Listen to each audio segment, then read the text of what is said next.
Isinilbi sa iba't ibang bayan sa Laguna ang arrest warrant na inilabas kahapon po yan ng korte sa San Pablo, Laguna laban kay Charlie Atong Ang. Ang DILG itinaas na sa 20 milyong piso ang pabuya para mahuli ang negosyante. Saksi si John Consulta.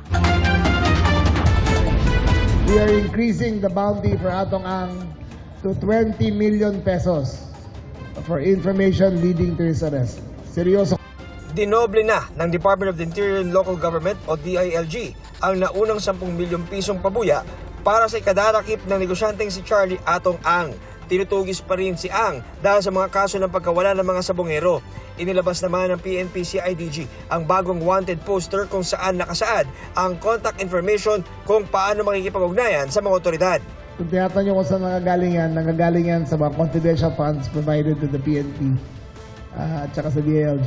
Walang walang GPP atos dito Totoong tao babayaran namin dito. This would actually attract more informants to participate and cooperate.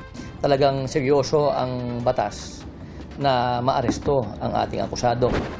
Sa patuloy na pagtugis kay Ang, pinasok na rin ng NBI Organized and Transnational Crime Division ang bahay ng anak ng negosyante sa isang exclusive subdivision sa Makati. Sinuyod nila ang loob ng bahay, maging ang mga nakaparating sasakyan sa loob ng compound.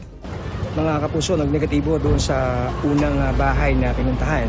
Pero nandito ngayon ang mga ahente ng NBI sa ikalawang bahay na kung saan ay kabilang pa rin sa kanilang target na tingnan.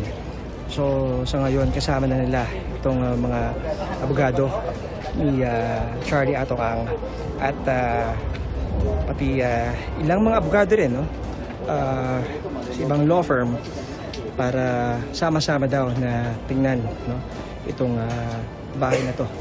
Para tiyaking wala makakatakas sa likod ng bahay, gumamit din ng drone ang mga otoridad. Pero bigo silang makita si Ang sa dalawang bahay na kanilang pinuntahan. Ang hawak nilang warrant, hiwalay pa sa bagong warrant of arrest na inilabas naman ng San Pablo Regional Trial Court Branch 29 sa Laguna kahapon para sa non-bailable na mga kasong serious illegal detention at kidnapping laban kay Ang at 5 pang kapwa niya akusado. Kaugnay naman ito ng pagkawala ng master agent na si Ricardo Lasco nang damputin ng mga armadong lalaki sa kanyang bahay sa San Pablo. Wala pang pahayag ang kampo ni Ang kaugnay ng bagong arrest warrant. Kanina, nagpunta ang CIDG sa mga farm ni Ang sa Siniloan, Pangil at Santa Cruz, Laguna para isilbi ang naturang warrant.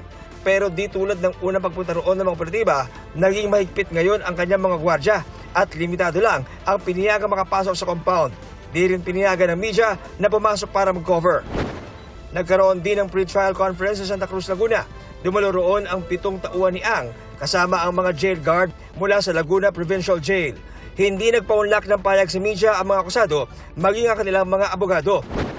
Bagaman hindi pa rin nakikita maski anino ni Ang, kinutuwa naman ng isa sa mga kaanak ng mga nawawalang sabongero ang panibagong arrest warrant pati ang mas mataas na patong sa ulo ni Ang. Sana naman may mga tao na may mabubuting loob na magturo na para naman kay Atong Ang.